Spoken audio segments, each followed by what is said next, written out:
Well, that could be true, but, some people are, I call them wolf in sheep clothing, and they wear that mask well, and they can fool you for years.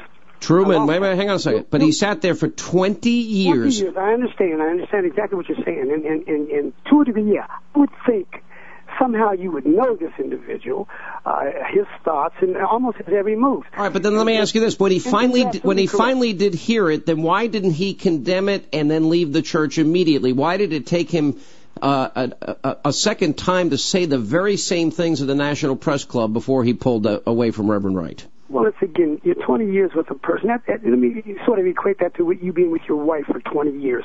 You just don't, and something happens, you just don't arbitrarily walk off and leave because you had an argument where you called one another, Lord knows how many. I know it's not in the same context, but I'm saying, it just to use as a point of reference, sure, he could automatically say, well, I've just distanced myself from imperiod, it's over, bang, cut it off. Right? Yeah, he could have done that. But other than that, I think sometimes it's the toleration, to be able to tolerate certain things within the community, within the church, and we all have been through that. But the reality is, when something like this really happens, to blow the lid off, then you have to step back and again, not to overuse this word, but assess and say, oh my God, no, I have to get away because this is the last straw. Yes, but just to arbitrarily walk away when it first happened, I think, again, you think about even while walking away from a man who says, GD your country. That I was appalled at. I really. So wait a minute. So if a friend of yours said that and you heard it, would you walk away from him? And he wasn't sorry about it.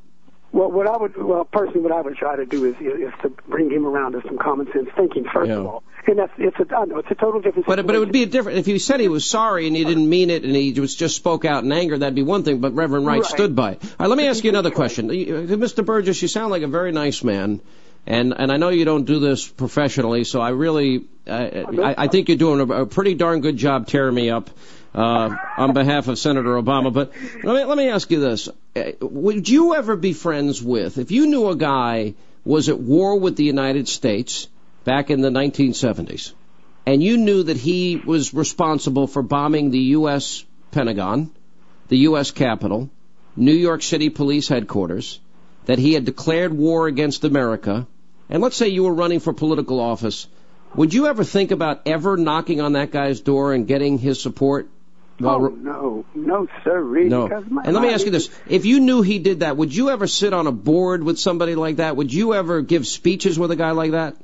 I wouldn't, because I would know that person. No, my allegiance to this country, the United States of America, as a military man. Yes, sir. Oh, no, sir. You better believe no. All right. So then, why was Barack Obama? Why did he knock on the door of William Ayers of the Weather Underground and to get his support? Why did he sit on the Woods Foundation board with him for years? Why did he give speeches with the guy that admitted? He said in the New York Times on September 11th, he doesn't regret setting the bombs. He'd wish he'd done more. Why is he friends, and his campaign said he's friendly with William Ayers, who bombed the Pentagon, bombed the Capitol, and bombed New York City Police Headquarters? Why is your candidate friendly with a terrorist? Well, I've always been taught to speak for the first person singular, which is I in this respect. And not to evade your answer for you of that question, because it's a legitimate question, and I have a deep appreciation for that.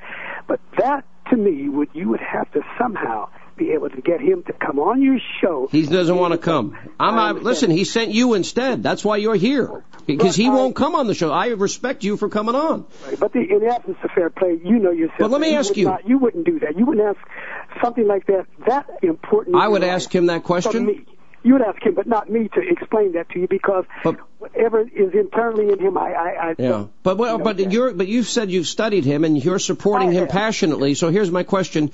Why does that not give you pause about his honesty in the case of Reverend Wright and his judgment to sit on a board and give speeches with and accept donations from a guy that admitted and is proud of and doesn't regret bombing the Pentagon, the Capitol, and New York City Police Headquarters? Why would you vote for him, and why would that not raise questions about his judgment for you? Well, for me, what I've seen of this man and observed is that he's a principle-centered person. Now, your associates, I can't control that. But what you give me out here in the public, the concern that I am in what you do, okay, as a politician, that your concerns is for me, Joe. But but Mr. Burgess, to be friends with a terrorist, we're talking about. I understand what you're saying, but listen, in this lifetime, there are a lot of people, politicians, friends with a terrorist, tied into people. I don't think he's. He said he's friendly. His campaign said they're friendly. Okay, I read about that, and I heard about a little bit about that. But you know what I mean? We can't just take everything that we see in the news and look at it as gospel. You know yourself. Now, you've been in the business for years, so you should know that there's a lot of things said sometimes that has a different meaning. It comes out different, and we interpret. It's all perceptive. The guy did bomb these places, and he did say he doesn't regret it, and he was friend. They are friends, and they did give speeches, and they did sit on a board together. I don't know why that doesn't raise questions in your mind about his judgment. That's an important question for me, to be friends with a terrorist. That bothers me. There are acquaintances, associates, but maybe not true. Well, if you give, would you ever give a speech with a terrorist? That guy? Would you give a speech? Well, now you're talking a personal. To me personally, and I would say no. Well, then why didn't your candidate say no? You have to ask him. I have to ask. All right. But I'll tell you what, Mr. Burgess, I'm going to tell you something. I feel like you tore me up pretty good. You there? Oh, definitely. Oh my God. Yes, I think it. But I will tell you this: you're a gentleman. God bless you. I'll tell you why I really appreciate you. I appreciate you coming on the program. I appreciate your passion for politics.